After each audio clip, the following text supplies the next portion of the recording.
Il est 20 h à Kinshasa, même heure à Kasangoulou dans le Congo central. C'est l'heure de vous informer. Voici les titres de l'actualité de ce samedi 9 août. Les embouteillages des remorques sur la nationale numéro 1 rappellent la ligne de chemin de fer Kinshasa-Matadi. Son travail de réhabilitation est en cours et le tronçon Kinshasa-Kasangoulou rassure. Le vice-premier ministre des Transports était sur le terrain pour inspection. La riposte contre les épidémies exige célérité et matériel adéquat pour épargner les vies humaines.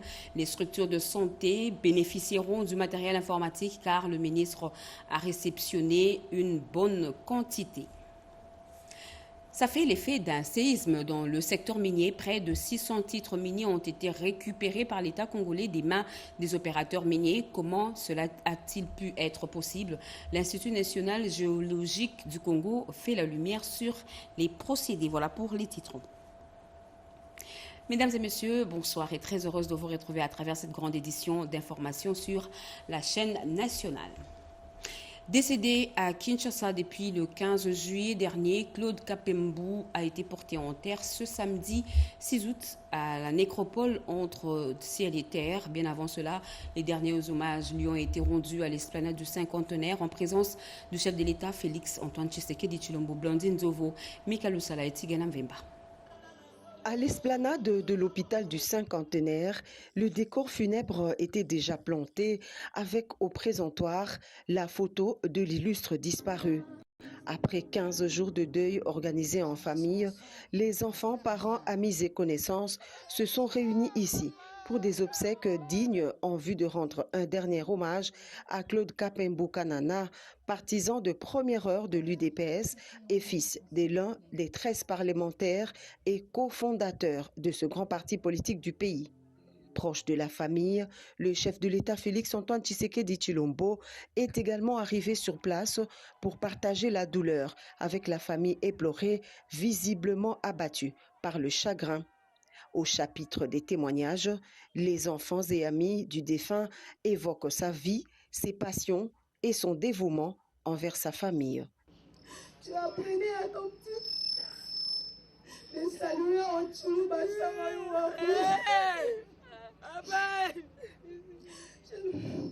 La maladie a été une preuve difficile, un combat long et usant.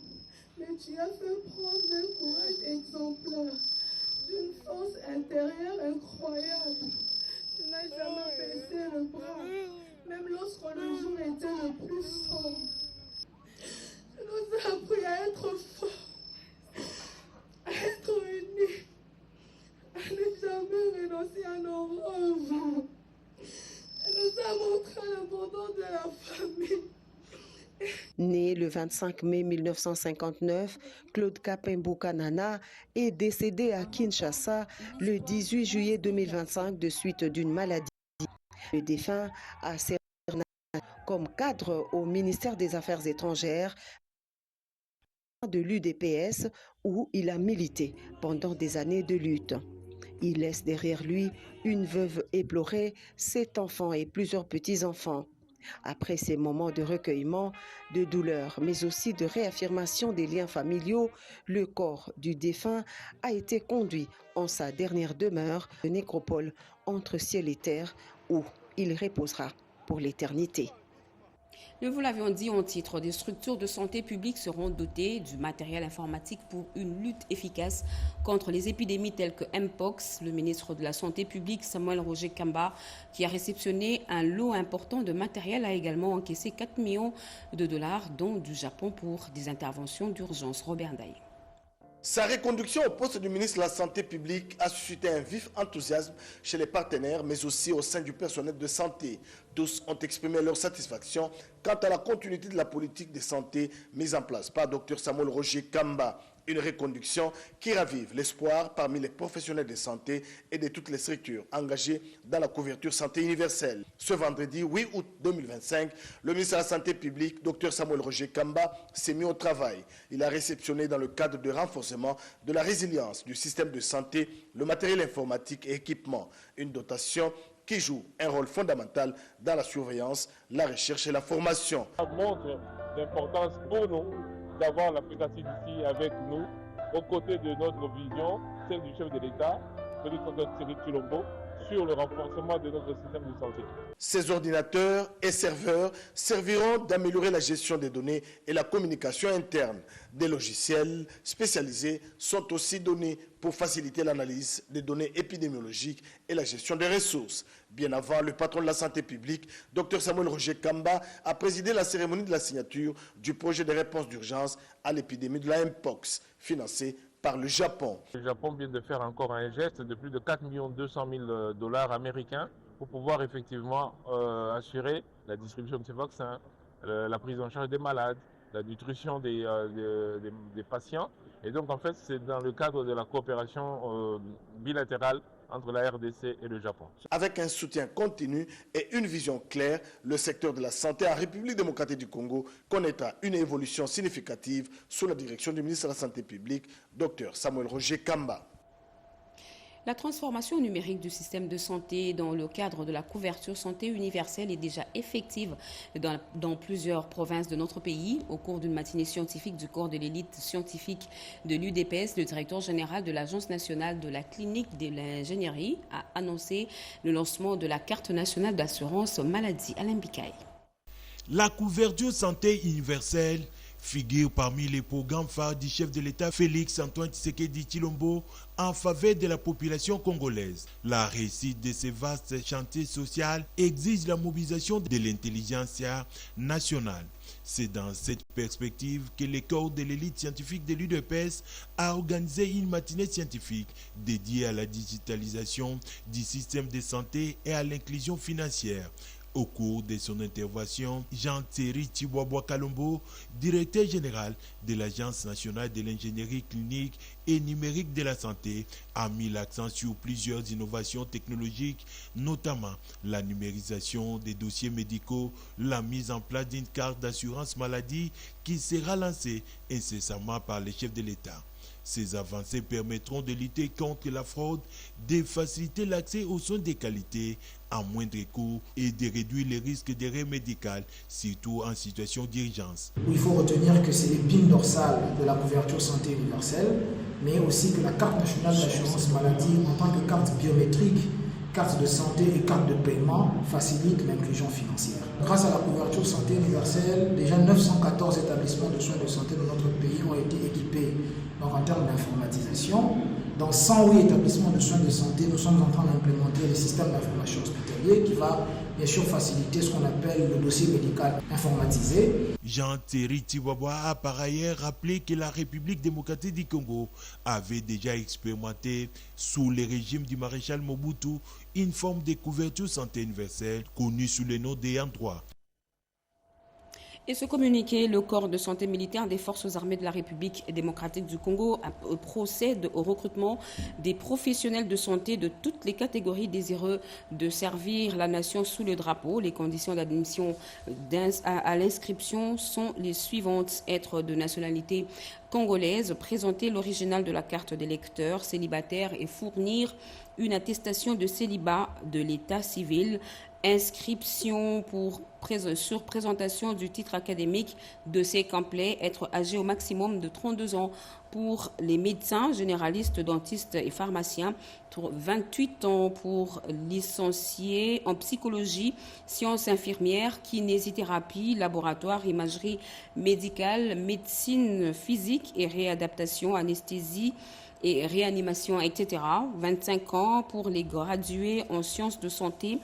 Tout ce que la chose intéresse sont priés de se présenter auprès de l'état-major du corps de santé militaire des forces armées de la République démocratique du Congo, situé sur avenue Sergent Moquet, camp lieutenant colonel Kokolo, en face de l'Institut professionnel de la Gombe IPG, sur Prince de Liège, référence Saut-de-Mouton à Sanef pour ceux de Kinshasa et auprès des unités corps de santé militaires se trouvant dans leurs provinces respectives pour ceux de l'intérieur, tous les jours ouvrables de 9h à 15h. Fait à Kinshasa, le 6 août 2025, le commandant de corps du corps de santé militaire, Dr Singa Bungela Jean-Claude, général-major.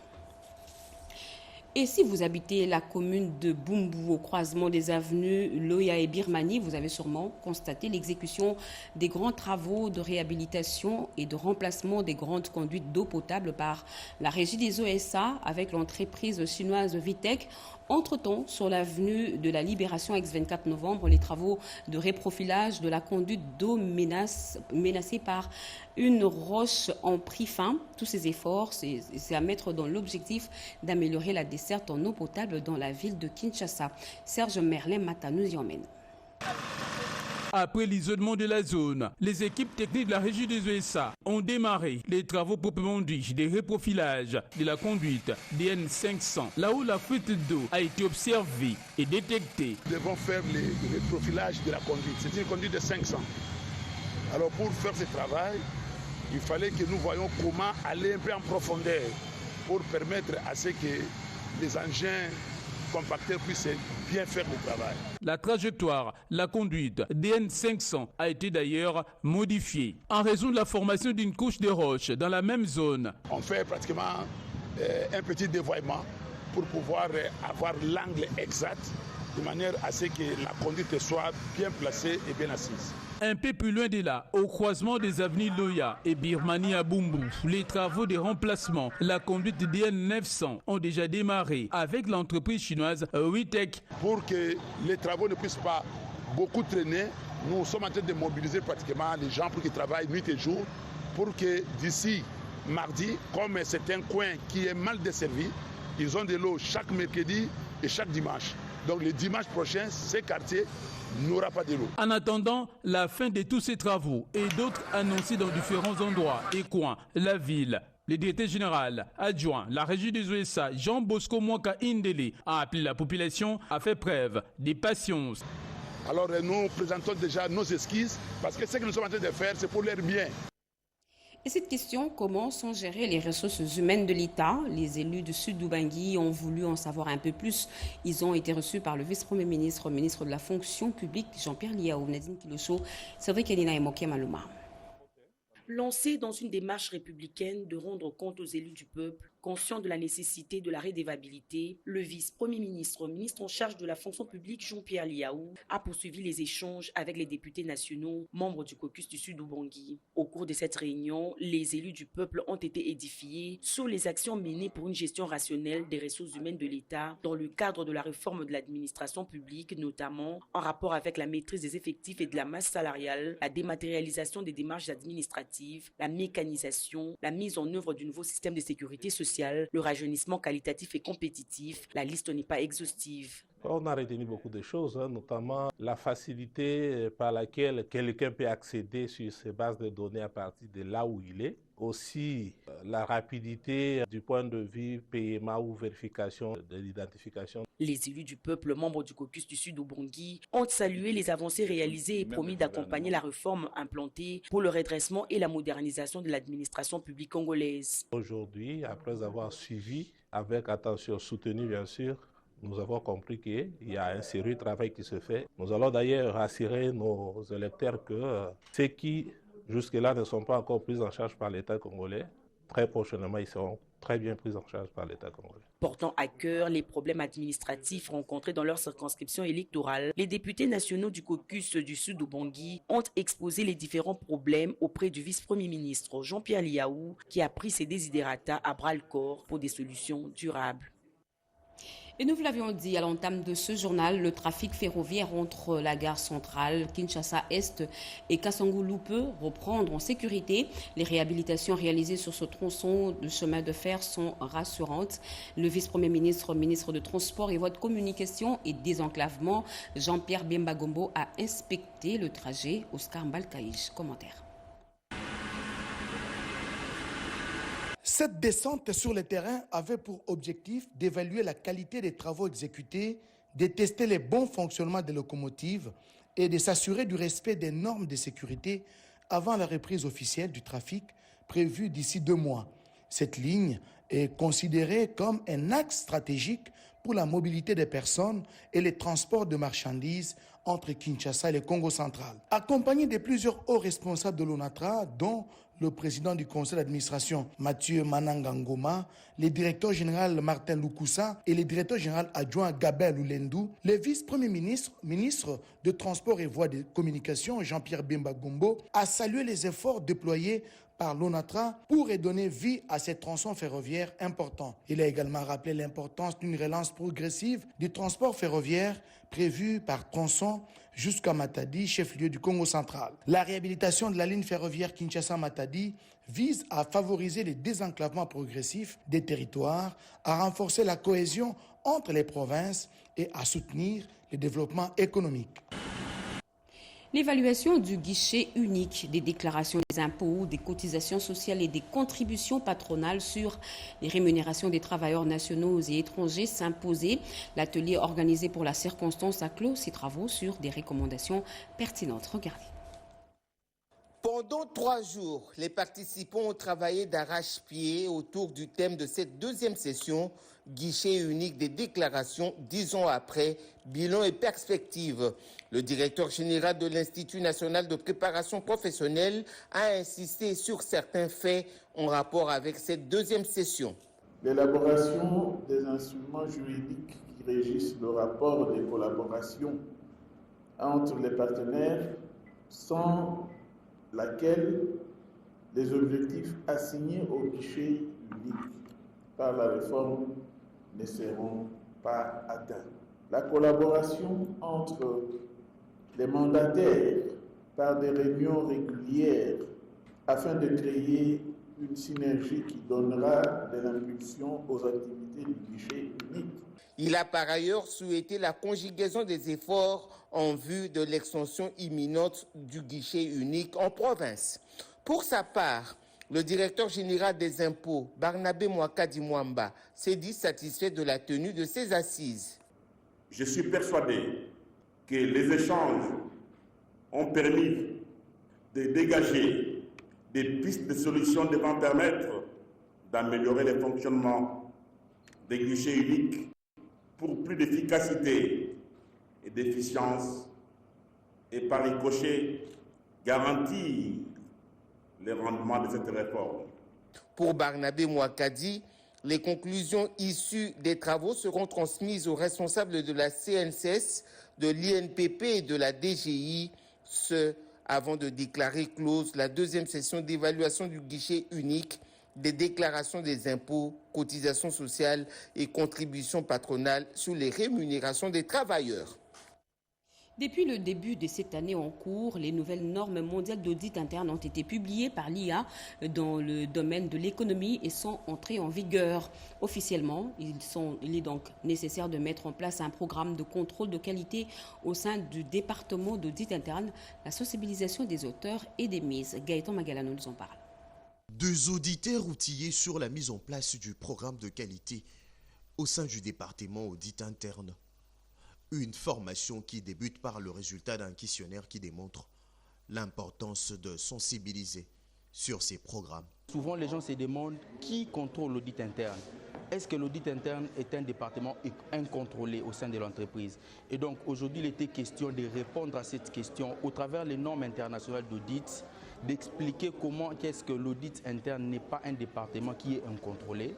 Aujourd'hui, avec les normes, on a appris qu'il y a des programmes d'assurance de la qualité en interne ainsi qu'en externe qui sont des exigences des normes internationales d'audit. Échange d'expériences et partage des idées, les participants assis sont invités à intégrer le programme d'assurance qualité. Nous nous attendons à ce que les organisations puissent intégrer ces programmes dans leurs activités de l'audit interne pour qu'à leur tour, ils puissent s'améliorer. Tout comme eux, ils aident l'entreprise à s'améliorer, mais l'audit interne également a besoin d'amélioration. L'amélioration passe par les assurances internes et externes. Depuis le 9 janvier 2025, les nouvelles normes mondiales d'audit interne publiées par l'IA sont officiellement en vigueur. Elle exige que chaque département d'audit interne mette en place un programme d'assurance et d'amélioration de la qualité. Ces normes renforcent la transparence, la performance et la conformité de fonctions d'audit interne à l'échelle mondiale. Et l'autorité de régulation des marchés publics entend faire de la maîtrise des procédures un gage de bonne gouvernance. 10 jours auront suffi pour un apprentissage intensif d'échanges et des travaux pratiques au bénéfice des agents de la cellule de gestion du projet et de marché public et régie des OSA. Cette formation initiée par l'ARMP leur a apporté un plus sur la commande publique. Rikin Zuziloya Mayoel, Yvette Makontima, Fiston Wavingana. Après 10 jours d'intenses échanges et de travaux pratiques, la session des formations organisée par l'autorité des régulations des marchés publics ARMP en partenariat avec la régie des OSA a pris fin ce vendredi 8 août 2025. Objectif, permettre aux agents et cadres, membres de la cellule de gestion des projets et des marchés publics, de mieux maîtriser le cadre institutionnel et les procédures nationales de passation des marchés. C'est vraiment des matières très très importantes, il faut faire très attention. Travailler avec beaucoup de conscience et beaucoup de sérieux. Voilà, c'est par ces mots, je peux déclarer clos cette session de formation. Du 28 juillet au 8 août, les experts de la direction de la formation et des appuis techniques de l'ARMP ont dispensé un programme complet axé sur les outils techniques de gestion, le rôle des organes compétents et la bonne conduite des opérations. Nous avons remercié l'ARMP d'avoir disponibilisé pour nos cadres de la régie des eaux les experts en procédure de passation des marchés publics. La cérémonie de clôture, présidée par les directeurs généraux adjoints de l'ARMP de la Régie des eaux SA, a été marquée par la remise de brevets aux participants. Un geste symbolique qui vient sceller cet investissement dans le renforcement des compétences, gage d'une meilleure gouvernance de la commande publique en RDC. Et au-delà des zones urbaines, l'exécutif provincial du Congo central s'emploie à développer un réseau des routes de desserte agricole. Le gouverneur de province a réceptionné les engins pour réhabiliter ces routes d'intérêt commun jusqu'à la limite de Kinshasa. Images et commentaires. Dieu nous a donné la terre, il a dit soumettez la terre, dominez la terre. Il ne faut pas que la terre nous domine, c'est nous qui devons dominer les événements de la terre. Et cette bénédiction, c'est pour remettre d'abord le travail de notre gouverneur entre les mains de Dieu. C'est par cette parole biblique que l'évêque de Matadi, Monseigneur André Juropindi, a procédé à l'acte de bénédiction de plusieurs engins pour le travaux de construction de routes à travers la province et véhicules de fonction des membres du gouvernement provincial du Congo central, Pempa 9, achetés sur fonds propres de la province, gardés dans l'enceinte de la résidence officielle du gouverneur. Je demande vraiment aussi à nos institutions politiques de rester unis dans le travail. C'est important, c'est le travail qui doit nous unir. Parfois, les querelles de gauche et de droite, pour des positionnements, ça ne sert à rien. Là, ce que j'ai vu, ce que j'ai béni comme engin, les projets que le gouverneur a pour la province, c'est quelque chose de merveilleux. Accompagné de son secrétaire chancelier du diocèse de Matadi, Monseigneur André Juropindi a auparavant présenté ses civilités au gouverneur Grace Bilolo, avec qui il a échangé sur plusieurs sujets, notamment la mort inopinée du commissaire divisionnaire adjoint de la police nationale du Congo central, Yahweh Somonda, mais aussi la situation liée à travers ces engins qui seront répartis en 4 brigades. Le réhabiliter l'entièreté des routes de desserte agricole à travers la province du Congo central afin de centrer sur le développement. Ce tête-à-tête entre les deux personnalités est une première depuis l'avènement de l'évêque à la charge épiscopale du diocèse de Matadi il y a de cela 3 ans. Et le 9 août de chaque année, la communauté internationale célèbre la journée internationale des peuples autochtones. En République démocratique du Congo, plusieurs villages des peuples autochtones ont organisé des manifestations axées sur le thème de la journée, reconnaître et protéger les droits des peuples autochtones. Chez Mendondo et René Ngwango.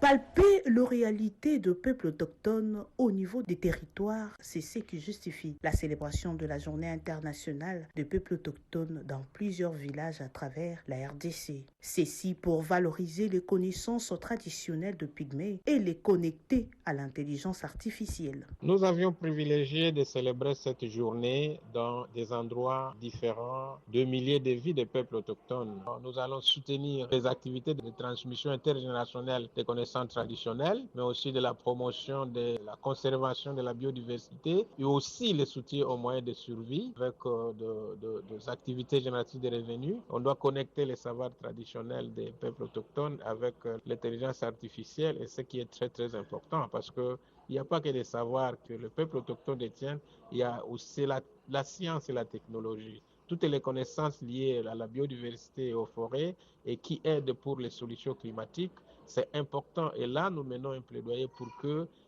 ces valeurs traditionnelles ne soient pas considérées comme ces valeurs qui sont rudimentaires, mais ce sont des valeurs qui contribuent également au développement, notamment qui par développement, par tout ce qui est des ressources naturelles, tout ce qui est de la conservation, de la biodiversité, des forêts, aussi qui constituent actuellement des facteurs pour les solutions contre les changements climatiques. Mokoto, Mbandaka, Kiri, Inongo, Pinzwa, Mwika, Lomela, Nyonzo et Kalehe sont des villages choisis pour la célébration de la Journée internationale des peuples autochtones 2025. Et mettre en valeur plus de 80 millions d'hectares de terres arables, l'association des enfants des militaires et policiers a mis en valeur plus de 10 hectares du village Inkene dans le plateau des Bateke. Cédric Enida et Narcisse Makani. Et si chacun tenait sa houe et sa machette pour labourer la terre, la faim, la crise alimentaire ne serait qu'un triste et lointain souvenir. L'agriculture joue un rôle crucial à la fois pour la sécurité alimentaire et le développement économique, en particulier dans le pays en développement. Elle est essentielle pour nourrir la population, créer des emplois et générer des revenus. Après Bukangalonzo, où elle a mis en valeur une partie de cet espace agricole abandonné, Saïdi Moyouma Francine lance sur le marché des consommations le maïs, le peuple d'abord. Fruit d'un dur labeur, traduit par ce travail ininterrompu de machines agricoles sur cette surface cultivable de 10 hectares, sur un espace de 20 hectares, en plein village d'Inkene. Nous sommes dans le plateau des Bateke, à quelques encablures de Kinshasa. Cette initiative portée par l'association de l'Union des enfants des militaires et des policiers, qui a entre autres comme objectif la promotion de l'agriculture, est un levier essentiel dans la quête vers la sécurité alimentaire en faisant reculer les murs de la faim. Ce projet vient en fait traduire en actes les concepts clés de la vision du chef de l'État Félix-Antoine Tshisekedi, la revanche du sol sur le sous-sol. Son initiatrice, Saïdi Moyouma Francine, toujours en première ligne pour faire sienne la philosophie du chef de l'État Félix-Antoine Tshisekedi, qui met en relief le concept le peuple d'abord. Judith Souminois reconduite au poste du chef du gouvernement, un motif de fierté pour les différentes coordinations provinciales de la dynamique. Judith Lucas Souminois, implantée dans tout le pays, ces structures, à travers ses membres, remercient le président de la République pour sa confiance renouvelée à l'endroit de la chef de l'exécutif national. Regardez.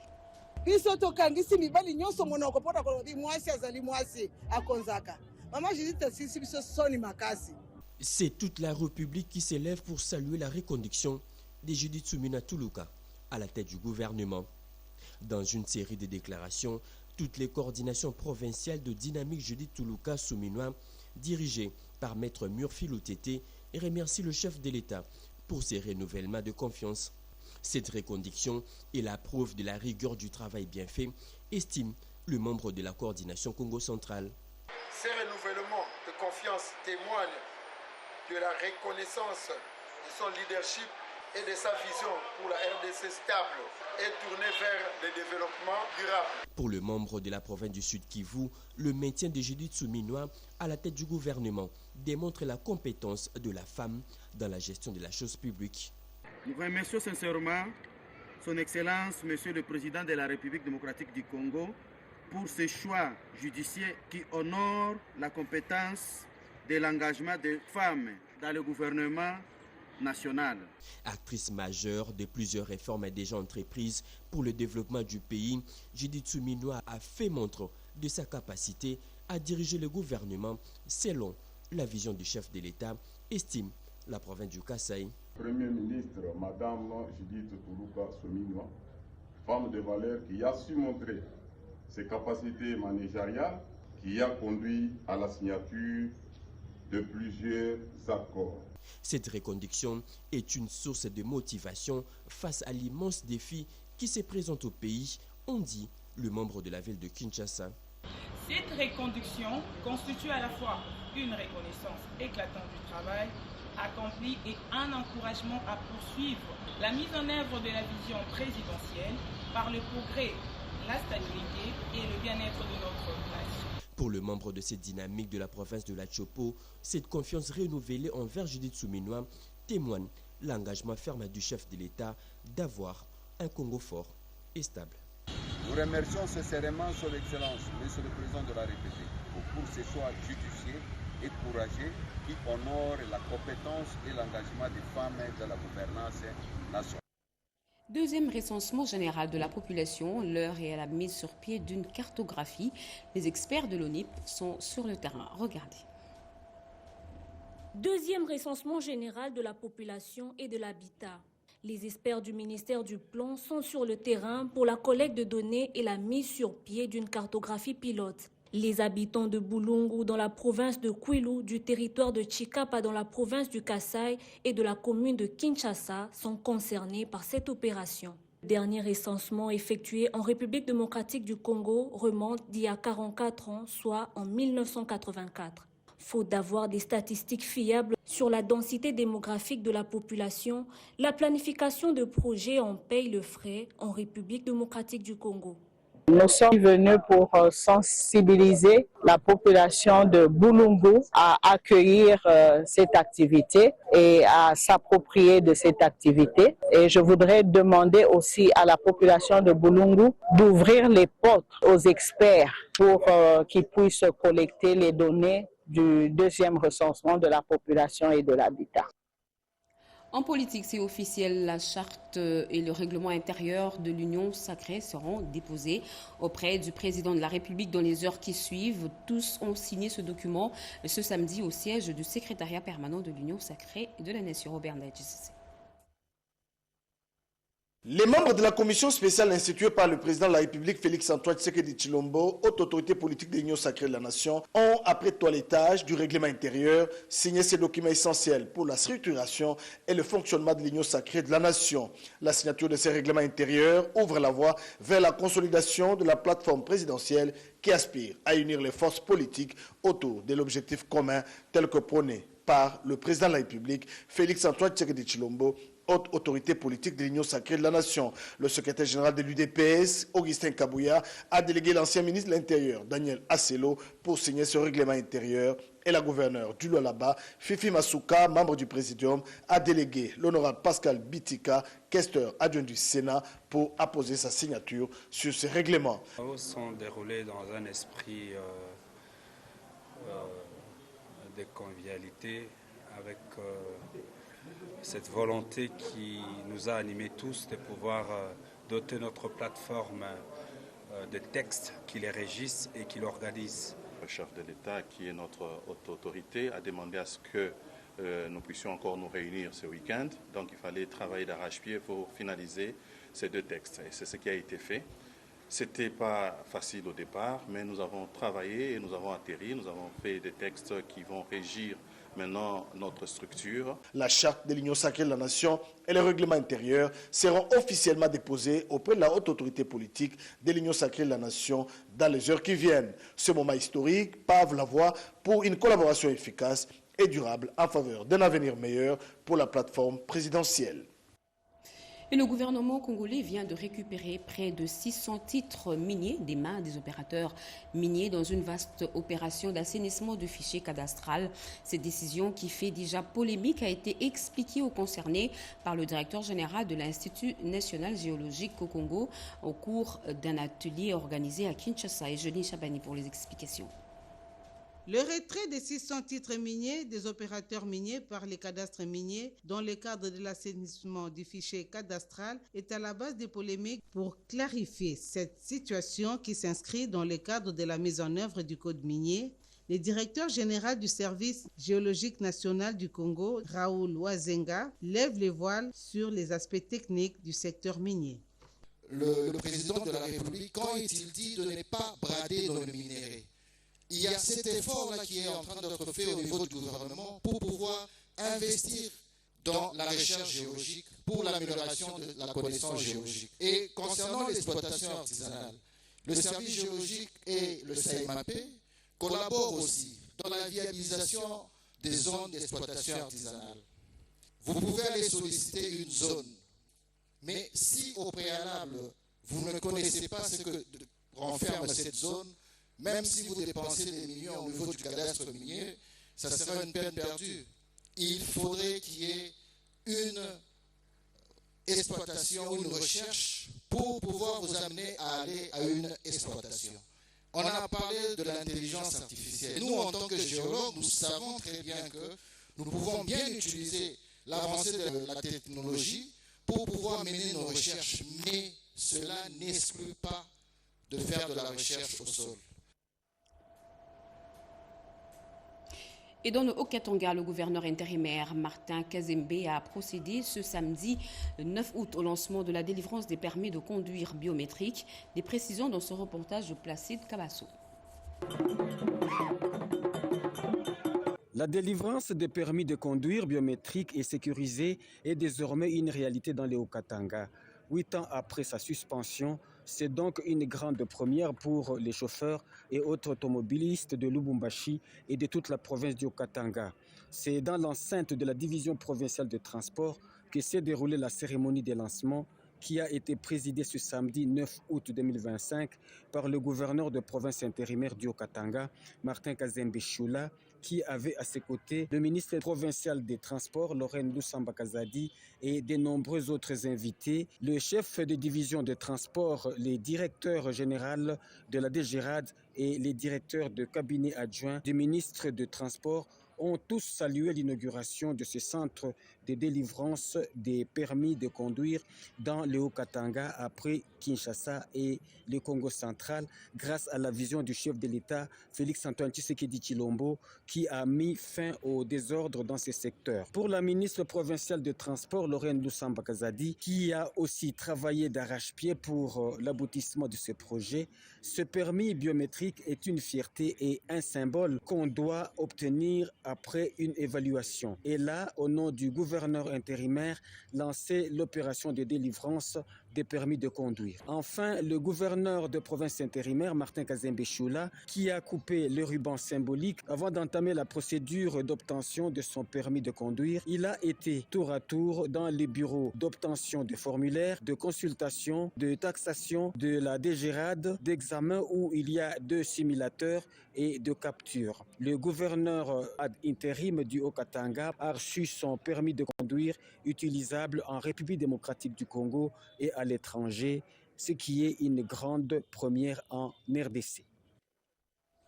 Et plus de 80% des jeunes délinquants agissent sous les effets de la drogue, des vols à l'arraché, des batailles rongées, la population clouée dans des maisons, la peur au ventre. Ce sont là les résultats d'une addiction à ces substances.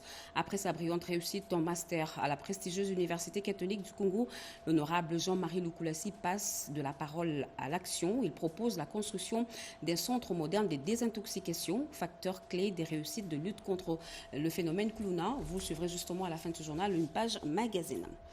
La régie des OSA, direction régionale de Kinshasa-Ouest, informe ses abonnés de la partie centre et ouest de la ville-province de Kinshasa que son usine de traitement d'eau potable de l'ozone module 1 et 2 sera en arrêt ce dimanche. 10 août 2025 suite aux travaux d'installation d'un nouveau transformateur de 700 kVA au niveau de captage de Kinsuka.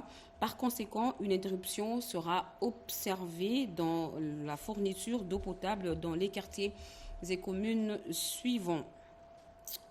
Montfleury, Ma Campagne, Joli Parc, Ozone, Météo Delvaux, Djelo Binza, Upen, Sangamamba, Ngomba Kikusa, Télécom, Mimosa et Konchachi, Kintambo, Bandal, Ngiringiri et Bumbu. La régie des OSA prie les abonnés concernés de bien vouloir l'excuser pour ce désagrément. Elle les invite à se constituer des réserves d'eau et les rassure du rétablissement de la desserte dès la fin des travaux faits à Kinshasa le 9 août 2025. Le directeur régional Kinshasa-Ouest, l'ingénieur Raymond Matundumpaka.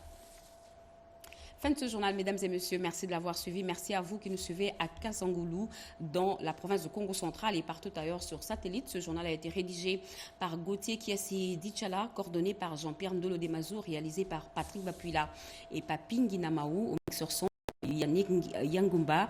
L'actualité continue sur nos antennes. Retrouvées à 23h Jacques Méji, demain 7h Bobo Anan Mukondi, 20h Françoise Bouila. Moi je vous reviens très prochainement. Au revoir et bon week-end à tous.